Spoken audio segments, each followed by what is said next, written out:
Gözümün nuru, bəxtim ulduzu, donmuş qəlbimdə əridən buzu. Sənin sevgindir, xoş hərarətin, olmasın sonu bu məhəbbətin. Cavan ömrümün baharı yazı, alnımızdakı yazılan yazı bizi ayırmasın, elə bağlasın, səndən ayrı bir günüm olmasın. Hər baxışında vurğunam sənə, doymadan sirədəm toxunam sənə. Heyranam, dəlinəm, çılğınam sənə, bütün varlığımla sarılam sənə.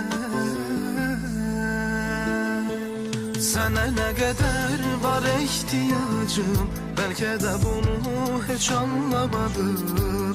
Tükənər səbrin əlacın, ayrılığın heç tutmadın. Sonuna qədər çıx